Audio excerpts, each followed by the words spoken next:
Olá, cursistas, bem-vindos à competência 3 do curso de Orçamento Público. E o que é que eu separei desta vez para falar com vocês? Na verdade, eu separei mais de um ponto, né? Então vamos por partes. Primeiro ponto é um ponto que está muito falado ultimamente, a gente está vendo nos telejornais, está vendo nos jornais, está vendo em todos os cantos, mesa de bar, onde você anda estão falando sobre isso, que é a questão do resultado primário, né? Então, coisa defendendo, o resultado primário está deficitário, o que é isso, né? Vou tentar passar para vocês de uma maneira bem simples o que é isso, o que é resultado primário. Para entender resultado primário, essa competência, a competência 3, é a competência de receita, né? Vocês já deram uma lida no material, então acho que vocês já estão por dentro da receita pública propriamente dita. Então, entendendo o resultado primário, o primeiro ponto para você entender isto é a receita primária. O que é a receita primária? A receita primária é a receita total arrecadada menos a receita financeira. E o que seria a receita financeira? Para o ente público são as receitas ligadas a operações de crédito, juros que porventura tem alguma aplicação, alienação de ativos, isso tudo são as receitas financeiras. Aí deixa eu trazer para a nossa vida para poder ficar mais claro. O que seria para a gente uma receita primária? A nossa receita total menos a receita financeira. E o que seria nossas receitas financeiras? Digamos que você tem uma aplicação no banco. Essa aplicação é uma receita financeira. Ela não é a receita ali cotidiana, não é a receita do seu salário. Ela não está representada ali como uma receita primária. Por isso que é o nome, é primário, que vem de base. Tipo, é a sua receita ali certa. Então, a receita financeira sua é uma aplicação financeira, ou seja, um rendimento de uma aplicação, um empréstimo que você pegou, aquele valor de empréstimo ele entra ali como financeiro. No caso do ente público, seria esse empréstimo seria uma operação de crédito. Peguei uma operação de crédito, ela entrou. Então, isso é tudo a receita financeira. Então, a receita primária é eliminando toda essa parte de receita financeira. E aí eu tenho minha receita primária. No caso dos entes, os impostos, né? Algumas prestações de serviço.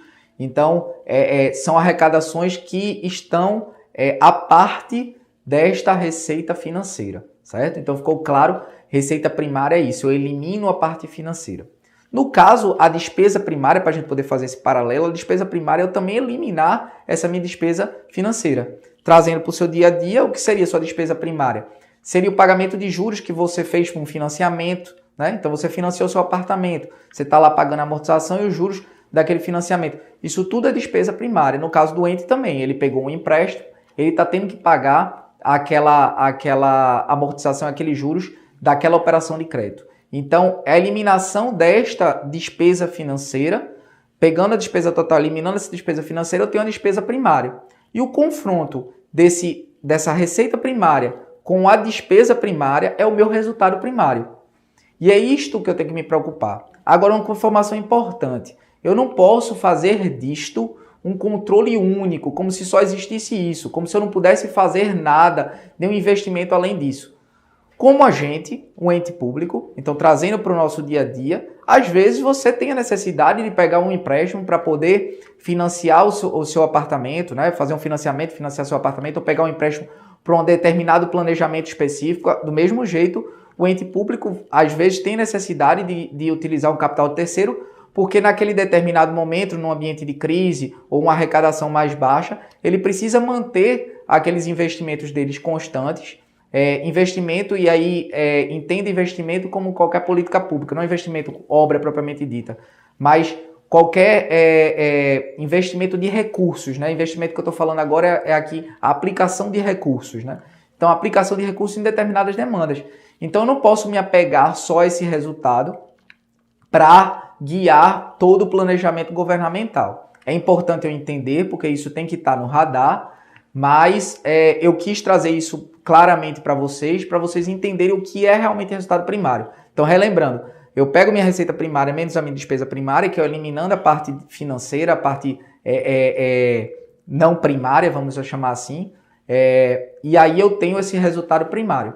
E o resultado nominal é eu pegando tudo. É a minha receita total, a minha despesa total, eu tenho um resultado nominal, certo? Isso era informação importante, então agora quando você for assistir o seu jornal, ou ler seu jornal de manhã, você vai entender o que é resultado primário. Uma outra informação importante que eu quero trazer aqui para vocês também é a questão da programação orçamentária e financeira, certo? Muito mais importante do que arrecadar é você se planejar o como você vai utilizar esse recurso, essa programação orçamentária e financeira. A Lei de Responsabilidade Fiscal, ela tem um dispositivo lá que ela determina que até 30 dias da publicação, da sanção da lei orçamentária, o ente público ele é obrigado a publicar o decreto de programação financeira. E o decreto de programação financeira ele vai trazer a programação ali das principais despesas, principalmente das despesas obrigatórias. Então vai trazer lá o fluxo financeiro das despesas de pessoal, das despesas de juros e amortização da dívida. Vai trazer algumas despesas ligadas ao custeio para poder as secretarias, as unidades orçamentárias começarem a movimentar o ano. Mas, além dessa publicação desse decreto de programação financeira, que ele starta o ano, ele começa o ano, no decorrer do ano acontecem programações financeiras de aumento de programações já dadas ou novas programações que são concedidas. O importante é você entender que a programação financeira ela é um fluxo, uma mensalização daquele orçamento e daquele financeiro, trazendo para a nossa vida, para o nosso cotidiano, o que seria isso. Se no começo do ano eu pegar e montar o meu planejamento, né? Então eu tenho lá uma planilha e aí eu monto o meu planejamento de janeiro a dezembro. E aí no topo da planilha eu tenho minhas receitas. Então vamos fazer um planejamento doméstico, né? Fazendo esse paralelo. Então você vai colocar lá suas receitas da sua esposa, né? Ou se porventura tiver mais alguém na casa, você coloca lá. Então você vai ter todas as suas receitas. Suas receitas que você já sabe, seu salário, porventura algum curso, alguma receita extra que você já sabe que vai entrar mesmo. E embaixo você vai determinar todas as suas despesas. Você vai ter algumas despesas fixas e outras despesas planejadas. Então você vai colocar lá o pagamento do financiamento do seu apartamento, colégio dos seus filhos, transporte. Então você vai planejando. Percebam que é a mesma coisa, né? Sendo que o ente público ele é um universo muito maior do que um orçamento doméstico. Mas a lógica é a mesma. Então é uma programação de receita em paralelo com a despesa e eu vou vendo esse fluxo, né? E o fluxo de programação financeira é exatamente isso. O quanto eu vou ter de receita naquele determinado mês para eu poder comprometer com aquela minha despesa. Então, mensalmente eu vou ter essa questão desse fluxo financeiro. Lógico que em determinado mês você pode ter uma arrecadação que você não esperava. Então você foi convidado para dar uma palestra em que você não tinha essa ideia que você seria convidado e aquela receita ela entrou extra. Então ela vai permitir que você tenha algum gasto também extra, né? A mesma coisa acontece no ente público. Eu posso ter tido uma arrecadação que porventura eu não estava esperando, né? Agora um exemplo mais recente, vai ter uma entrada de receitas ligadas à fonte do petróleo, né? A concessão de extração do petróleo, que vai beneficiar os estados e os municípios, uma repartição, uma parte vai ficar com a União, outra vai ser distribuída, né? E aí é uma receita que no começo do ano muitos entes não imaginavam que ia ter esse resíduo da concessão do petróleo que iria fornecer um acréscimo de receita. Então o que é que o ente vai fazer? Aquilo vai ser um excesso de arrecadação daquele ente e porventura naquele determinado mês ou nos meses seguintes vão ter uma entrada de receita maior que vai permitir com que ele execute algumas despesas numa capacidade maior ou gere caixa para ele. Ele também pode guardar no caixa para planejar um projeto futuro. Do mesmo jeito a gente pode criar um caixa para poder projetar alguma coisa para a gente, né?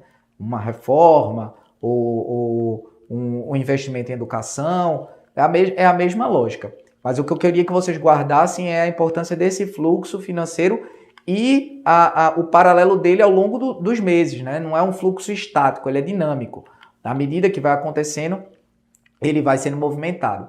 Então, é o segundo ponto que eu queria trazer para vocês. E o terceiro ponto foi uma modificação que aconteceu há 3 anos atrás, mas os municípios só vieram abordar há cerca de 1 ano e meio, né? Que é a questão da modificação da classificação de receita, né?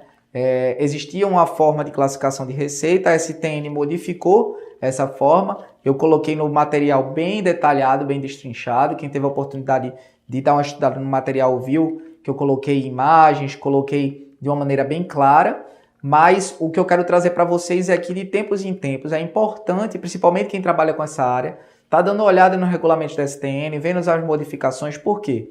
Porque é muito importante eu ter esse, vamos chamar de para, né? O como era e o como é agora, para garantir que eu consiga enxergar a comparabilidade, a evolução daquela determinada receita, no caso foi uma mudança de receita, de uma determinada receita ao longo dos anos. Para eu poder garantir isso, eu preciso saber como era aquela classificação e como está agora. Então, é importante, na hora da mudança, eu esteja preparado, o gestor esteja preparado, para poder garantir esse alinhamento e possivelmente depois um estudo, trabalhar com esses dados, enfim. Então, era isso que eu queria que vocês guardassem. Espero vocês lá na competência 4. Até lá!